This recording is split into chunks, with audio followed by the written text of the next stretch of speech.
Yeah, so Mr. Kant has been very, from the time he landed, he said, look, let's have an interactive conversation and so on. So, sir, thank you so much for making the time and flying down for the Moneycontrol Conclave.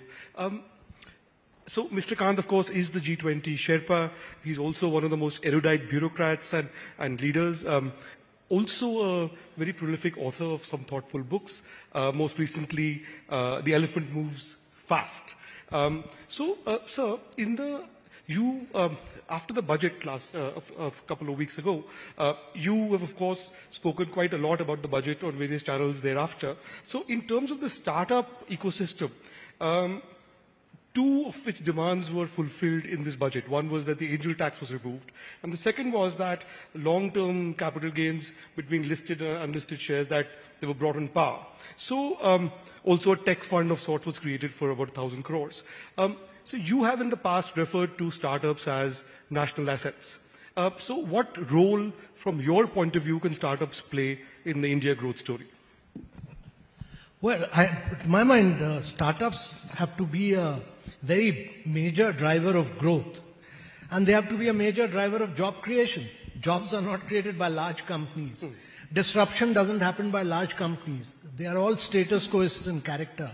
So if India wants to do a lot of disruption in a range of new technologies, if you want AI to grow, if you want machine learning to grow, if you want geospatial technologies to grow, if you want batteries, storage to grow, if you want electric vehicles to grow, all this will never happen from large established companies. The disruption will all happen from young dynamic companies and young entrepreneurs who will break new grounds. And when they do that, they will spur growth, they will create jobs, but they'll also challenge the established players. I mean, just to give you an example, if the young startups had not pushed for electric vehicles, the established players would not have gone in for new models of electric vehicles. They challenged the established players, and that's why you have, even the established players now coming out with newer and newer models. So it's a lot of credit to the young entrepreneurs who have pushed the limits in many, many of these areas of growth. And without that, you won't have a dynamic India. You won't have India growing at high rates. So India, of course, has about 100 plus unicorns. The valuation is over 350 billion combined. 20 times the funding has increased in the last few years for startups. 12 times the number of investors. But you have also spoken fairly eloquently in the past on the challenges for the startup ecosystem and what needs to be done. If you can speak to that a little bit. So, the first and foremost challenge is that the startups need to have a better governance model, particularly a better model of financial governance. We've had several stories of in the startup world where they've acquired huge valuation and yet collapsed miserably, sending out shock waves. And therefore, it's very important that there is a sense of great financial discipline among startups. Startups are new, they are disrupting, but then they grow and evolve. And as they grow and evolve, there's a need to bring in good governance, there's a need to bring in audit, and there's a need to bring in self-governance. Not from outside, but self-governance. And this requires a huge amount of financial discipline. So one of the things we did in G20 Startup was to lay down the parameters of self-governance. And without self-governance, the startup movement will get a bad name. So this is very critical to my mind, self-governance among startups, particularly financial discipline and audits. So I noticed you're specifically saying self-governance and self-regulation and not governmental regulation. No, not at all. I'm saying if you do not do self-governance, if you do not bring in financial discipline, if you do not do audit yourself, and if you do not lay down proper financial norms, and if there are many failures of this kind, then there'll be external agencies will step in, regulators will step in. And that is the last thing you want in the startup movement. We've avoided that so far. But many more failures will lead to that cry for external, much closer regulation. And regulators must be kept at bay. When the startup movement was launched in India, we kept all regulators away from this. Prime Minister's desire that time was keep regulators away. So we actually eliminated factories law, labor laws, all that away from startups. So that's the number one challenge. And that's dependent on the startups. The number two challenge to my mind is that now India needs to grow on deep tech. So you need a lot of patient capital. The government has announced 1,000 crore for the space sector. But I really think that state government should step in many of these areas, not merely space. So let me just push you a little bit on the space sector funding, because, for example, if you do a comparison with, say, the Chinese ecosystem, where Xi Jinping is being specific on the kind of sectors startups should focus on in terms of the larger national trajectory. So is space one of those sectors that we should look at very specifically, and how do you see that growing, that sector? No, space is important. Space is important, and particularly on satellite launches, many more areas, you need startups, and that has been done by Skyroot, it's been done by Agnikulya. Remarkable work, all springing, much of that coming out of IIT Madras. But it's not just the space sector. Now you need deep tech, you need batteries, you need electric vehicles, you need a range of deep tech areas where India needs to do path-breaking work. And deep tech means you need patient capital. So it's not 1,000 crores for startups. For space sector, you need 10,000 crores, because that will ensure that you have many more venture capital funds, VCs who will do due diligence, and some of that risk sharing will be done by the fund of funds. So one of the things about funding is that about 70%, 72% of funding for startups in India currently comes from foreign sources. Yeah. So do you think we need to develop much more sources of domestic funding to make it sustainable? Absolutely. So, not 70, 78% of the funding is coming from foreign sources in the startup movement. So you're very dependent on foreign sources of funding. You need domestic sources. You need Indian pension funds. Regulators need to open it up. You need family business houses. You need large companies. Many of them who are now investing, but you need that movement to grow in a much, much bigger way. So Indian sources of funding, particularly large insurance companies and many of these petroleum companies, which are large Navratnas, all should put resources into the startup movement of India. It's very, very important if you want disruption to take place in India. That's a very important point you made, sir. So you also mentioned in your previous comment about EVs. Now, you've been one of the prime movers of the EV movement in this country. There was a lot expected in the budget around that, but we didn't see much of that. There have been, if you look at the government signals in the last, say, month, 2 months, there have been confusing signals, if I may put it that way. So how do you respond to that? Because there seems to be some kind of a comma, if not a full stop on this at the moment. No, so you will have I'm sure the government is working on a good FAME policy which will come in, and you need that FAME policy because you need to push for electric vehicles. Sometimes people talk about hybrid or people talk about blue and gray hydrogen. I'm absolutely clear in my mind that we should never go for intermediate technologies. We should technologically leapfrog into the final technology, which in this case is the electric vehicles, and which in this case is green hydrogen. So you will see a stable policy soon, predictable, consistent over a long period of time, which will push for electric vehicles, both for two-wheelers, three-wheelers, and for buses. So India has done a lot on buses. We did the first procurement of about 5,600 buses, combining the demand for 6 cities. The price of electric bus on an OPEX basis was almost 14 to 15% lower than the combustion vehicle. And now 57,000 crores has been allocated to the Department of Urban Development for 10,000 buses for the cities of India. Now that's huge. So if you look at it from a government perspective, it's not just the electric vehicles, but some of these new missions which have been launched.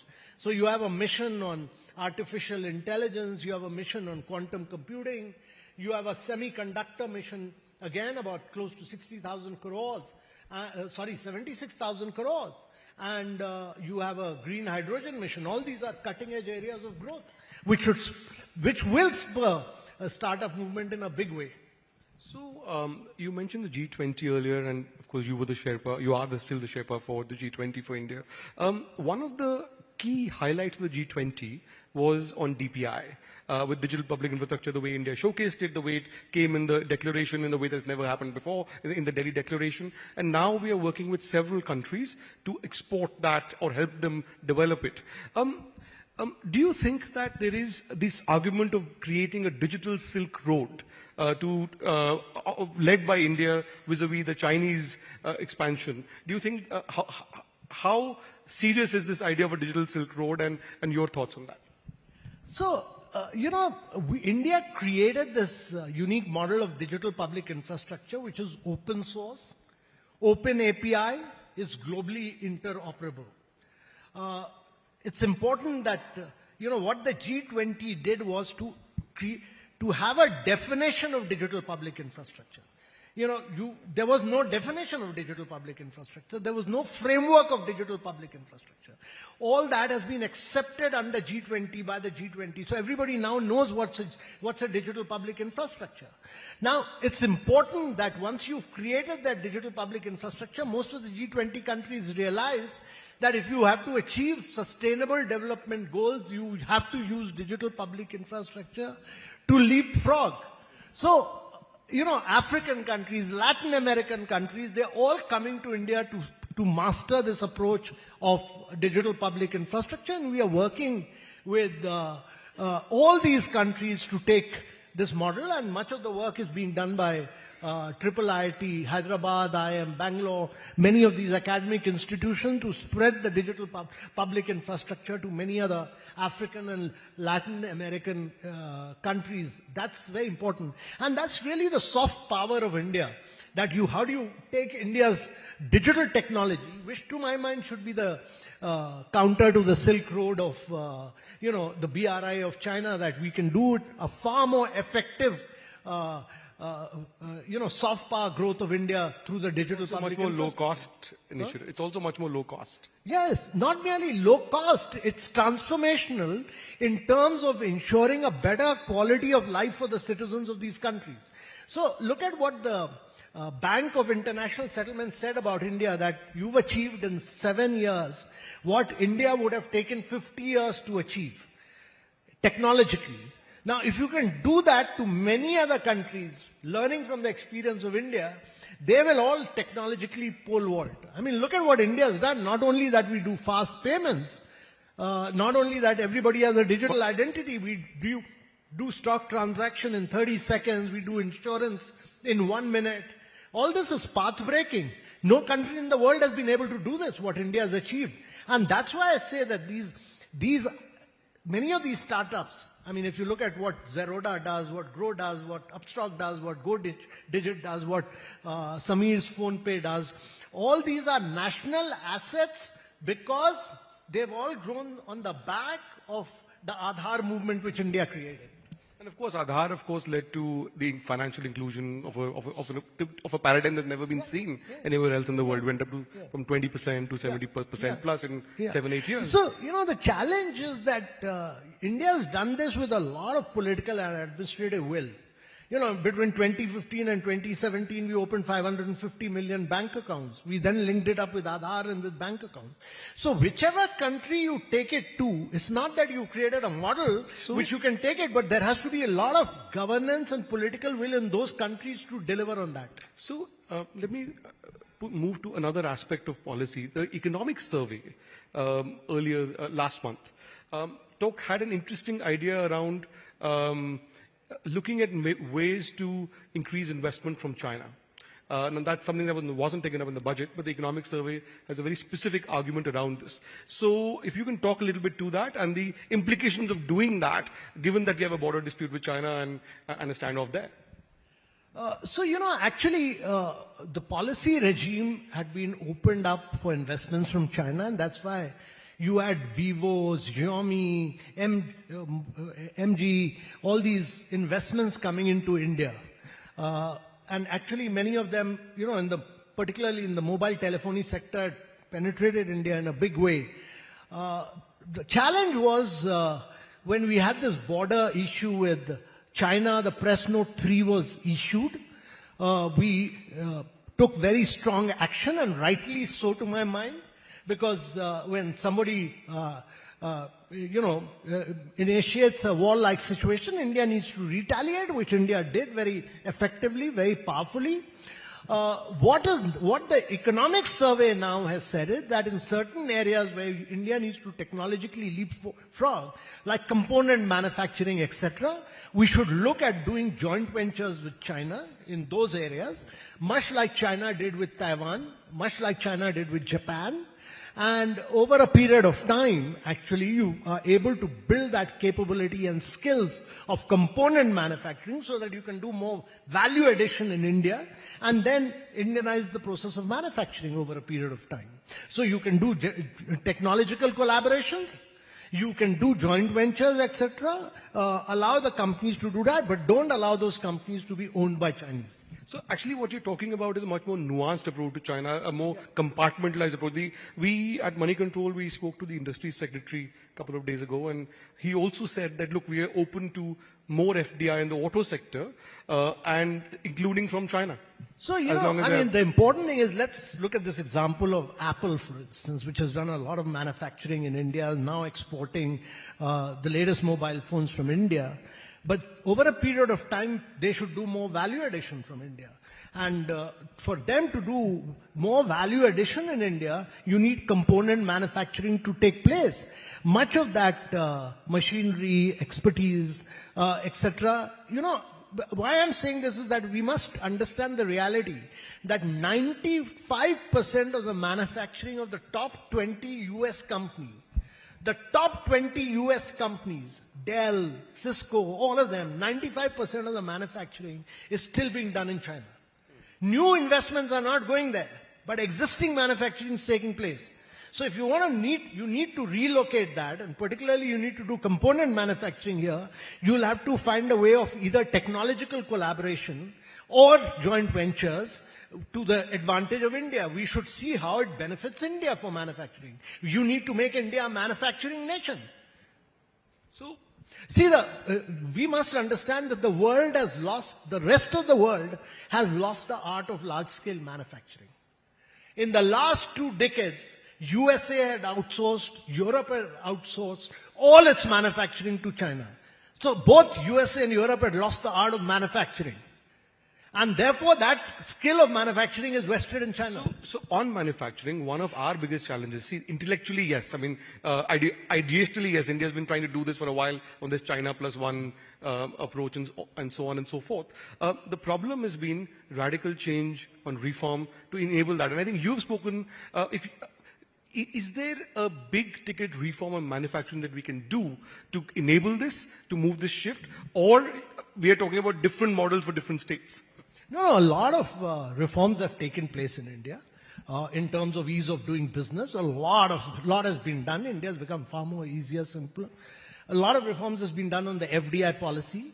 A lot of reforms has been done on patent and trademark. In fact, our patent and trademarks you are able to get a patent and trademark much quicker than in USA and Japan now.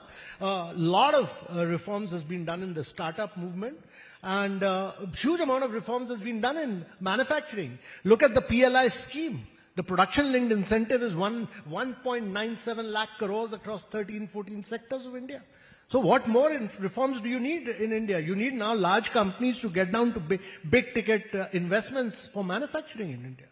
And that started happening. So you've spoken in the past of not having the difference between a uniform manufacturing approach as opposed to different states having differentiated approaches. So intelligent manufacturing, say for Gujarat and Maharashtra, more labor intensive for Karnataka. And if you can speak to that a little bit.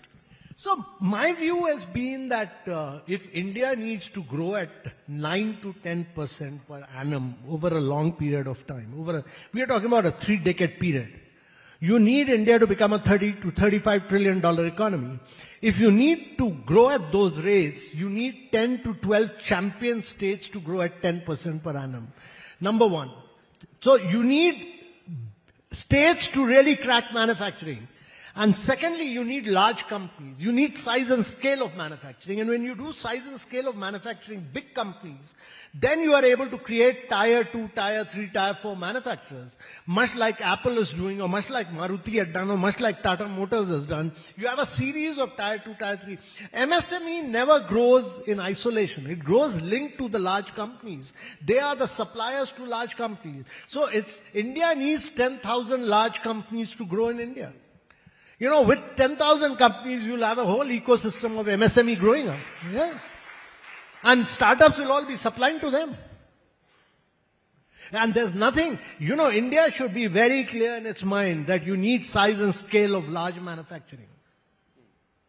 So, moving back to the tech sector a little bit, with the disruptions caused by AI, there are really two kinds of approaches, right, which a lot of people are talking about. One is to just focus on, say, AI use cases, or the other is whether we need to go with the big bucks and the large language models. And I think it speaks a little bit to what you were saying about deep tech, whether we should really look at the large language models and go really deep into it. What's your view on these two kind of approaches? So my view is that AI is transformational. And all the startups, all the large companies, everyone in India has to be AI first. Without being AI first and generative AI first, it'll be very difficult to go digital. It'll be very difficult to go green. And these are two primary qualities to penetrate global markets. By 26, you'll have the European Border Acts, etc. It'll be impossible for India to export without going digital, without going green. And you can't go digital without going AI first. So it's a transformative technology. We need to leapfrog in that. And that would require, that to my mind would require in two other things. One is that India has opened up in a range of areas. Not only have we opened up in space, we've opened up in geospatial. So all the companies, all the startups need to create digital twins. We need cybersecurity will be a very key area. You need to counter cybersecurity with generative AI, etc. And therefore, cybersecurity, digital twins, opening up drones, all these key areas of growth will be very critical. But AI will be transformational, and therefore, the curriculum of education in IITs, IIM, triple IITs is still very outdated. It needs to be absolutely, radically realigned for the world of today. You are producing engineers, but they are not skilled to be AI engineers. They are not skilled to be data scientists. They are not skilled to be machine learners. Startups of India need 1 million more product developers. There are no product developers in India. So that means the curriculum, there are IITs, triple IITs, engineering colleges, but they're not skilled for the startup movement of today. So, absolutely, when there is a whole issue around skills, but there is also a big fear around jobs with AI, right? So, what is the thinking in the government around that, and also with other G20 countries when you deal with them? No, so my view on that is just don't worry about jobs. Jobs will get created. Jobs will be of a different kind. Every wave of technology we have feared about jobs. Jobs will come, but there'll be different kind of jobs. We need to skill ourselves for machine learners and data scientists. Look at a company like Scalar. What is Scalar doing? It is saying that engineers coming out of triple IITs, IITs, engineering colleges, it is giving them short courses of 6 months, 9 months. Their salaries are going up by 100% through a 6 months course. And then there are no product developers.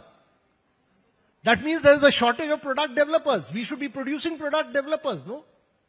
Where are the machine learners? Where are the data scientists? Where are the AI engineers? So jobs will be created. We need to change our curriculum for that. So one of the big debates in tech policy is if the billions of kind of dollars of subsidies offered to electronics and semiconductor manufacturing, for example, is that justified by enough local value addition and job creation? So the critics would say that, say, local value addition in this sector is around, say, 15% or so, and it's better to focus on other things which add more value and go up the value chain. So what's your perspective on that debate? So my view is very clear on that don't worry about value addition in the initial period. Focus on production in India. No country has been able to do value addition without production. So like we've done in the case of Apple or Samsung, value addition happens over a period of 4 to 5 years. If you start talking about value addition in the first year, you will never get large companies to come into manufacturing in India. Get manufacturing into India, they will do value addition over a period of 4 to 5 years. Nowhere in the world has value addition happened overnight. It takes 3 to 4 years, 4 to 5 years for value addition to happen. And that that'll happen when more and more component manufacturing starts happening in India. So once component manufacturing starts happening in India means you are getting component manufacturers, you're getting tier 2 suppliers, you're getting tier 3. Did Maruti, when it came to India, did it start doing value addition overnight? Everything came from Japan. But today, everything is manufactured in India and cars from here are being exported to Japan. It took time. And that is what we must understand, that value addition is a period of 4 to 5 years to happen.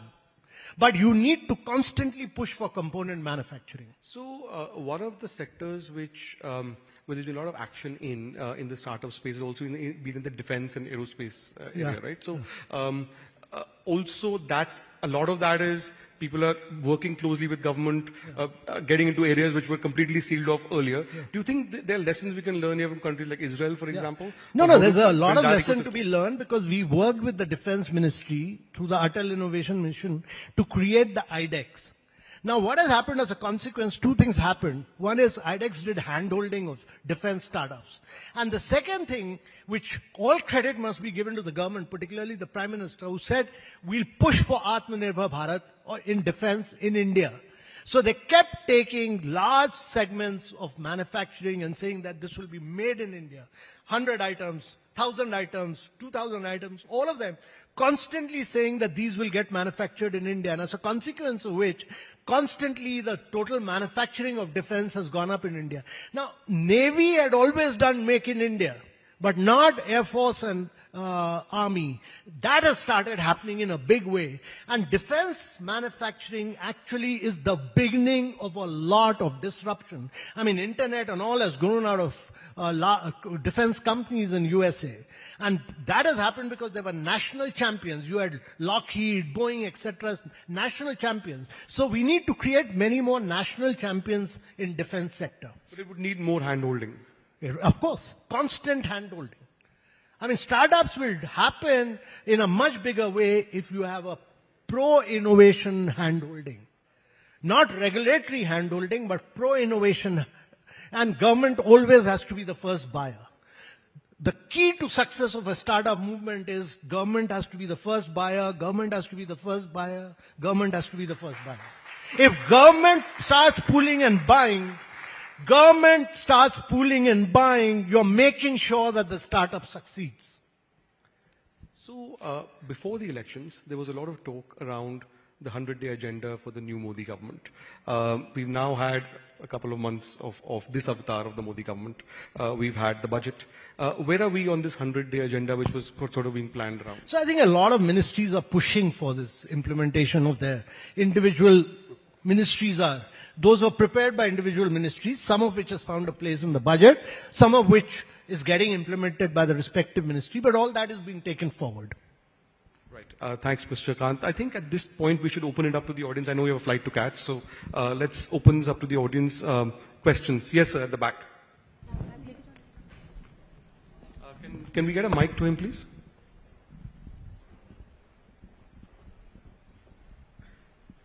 Thank you. Mr. Kant, you mentioned about the digital infrastructure and the rapid growth that is fostered by the industry, and ultimately bringing AI and other disruptive technologies.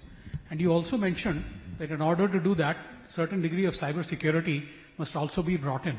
Unfortunately, in the last so many years, cybersecurity has only been seen in a very passing reference kind of a way by every government policy instead of being at the forefront.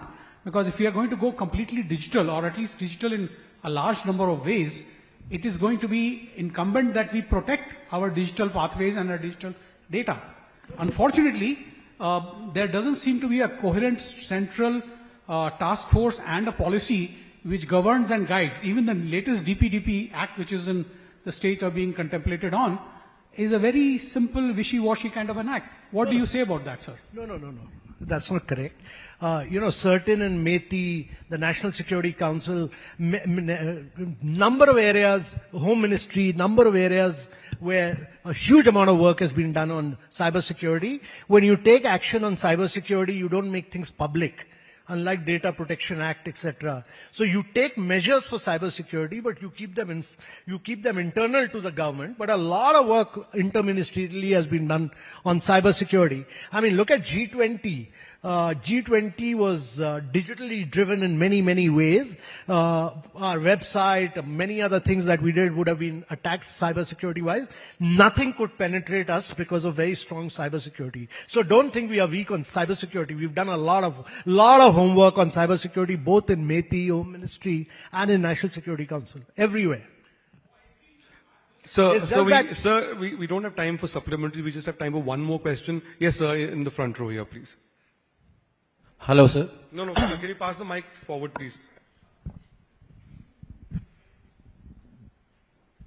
Sir, in agri, if you see 12 trillion current market size globally, and if we put 3% compounding, then it will be around 30 trillion by 47, and 6% if we keep, it will be around 45%, 45 trillion plus. So government is thinking how we can capture this market and create a dent or create a value for the Indian farmers. So any policy or anything is going on? Any talk? So, on agriculture side, there are a number of startups, many Indian startups who've done very path-breaking work, very disruptionist work, and quite a few of them in the southern part of India. They've done it in terms of value addition and processing. They've done it in terms of supply of inputs to farmers. They've done it in terms of better management of farms. Many areas. Number of startups have done good work, and the Ministry of Agriculture, you would have read in the budget about creating a DPI for agriculture, on which a lot of work has been done. And Rajiv Chawla, who is heading the agriculture movement in here, IT movement here, is actually driving that in a very big way.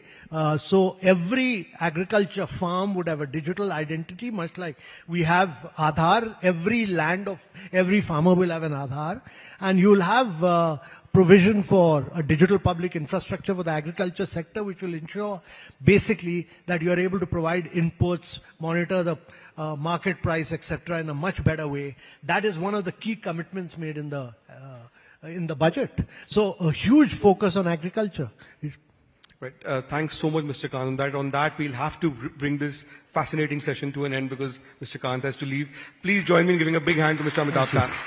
Thank you. So we now know why we had such a successful G20 with your dynamism and with the energy. I'm glad we decided not to have a speech but to have a fireside chat. Thank you. Thank you.